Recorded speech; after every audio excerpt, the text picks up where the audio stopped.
Mahalagang bangka sa malamlam na dagat, bitbit ang gunita sa bawat paglapag. May katahimikang tila bahagyang lunas, ngunit ang puso'y kulang sa dating liwanag. Sa bawat daang tinatahak mag-isa, mga yapak ay tila may hinahanap pa. Pag-uwi sa pugad na walang himig na dala, mas sumisigaw ang alaala sa dilim ng gabi. Umaga, kaya't niyakap ang hangin ng pagtitiis, pinaniwalang sariling may kahulugan ng sakit, sapagkat ang pagmamahal ay hindi nasusukat sa lapit, kundi sa tibay ng pusong marunong kumapit. Ngunit dumating ang balitang parang gintong sinag mula sa ulap, ay may pangakong paglipad. Mga bituin ng Europa'y tila abot kamay na landas, ngunit may agam-agam sa likod ng bawat pangarap.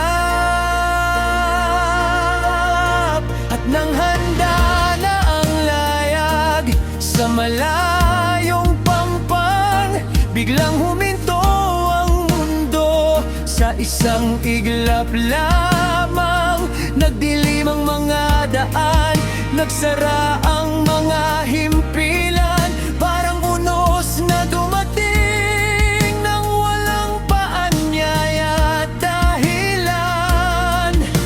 Maraming pakpak ang hindi na nakalipad, maraming pangarap ang pansamantalang nahadlangan, ngunit sa gitna ng unos na dumaan sa kalawakan, may mga pusong nakauwi sa piling ng tahanan. Sa bawat gabing tahimik at walang kasagutan, nalalalang mga mukhang puno ng kahalagahan. At kung hindi na ihatid sa ligtas na daungan, baka mas mabigat ang dalahin ng pangamba't kalungkutan.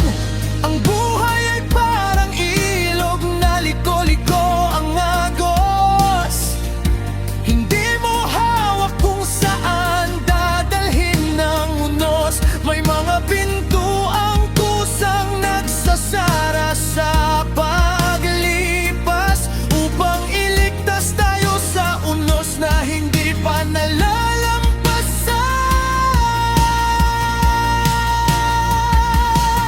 Sa gitna ng tahimik na hangin ng gabi, natanaw ang mga bituin sa madilim na tabi, na ang isang kisap matay kayang baguhin ang landasin ng puso, pangarap at mundong tinatahak natin.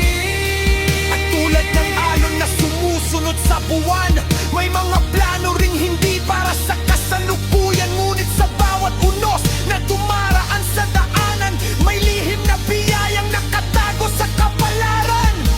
Kaya't sa dilim ay natutong maghintay, sa pagbabago ng mundo'y natutong sumabay, sapagkat ang buhay ay layag na walang kasiguruhan, ngunit may pag-asa sa bawat bagong umaga. Dara't na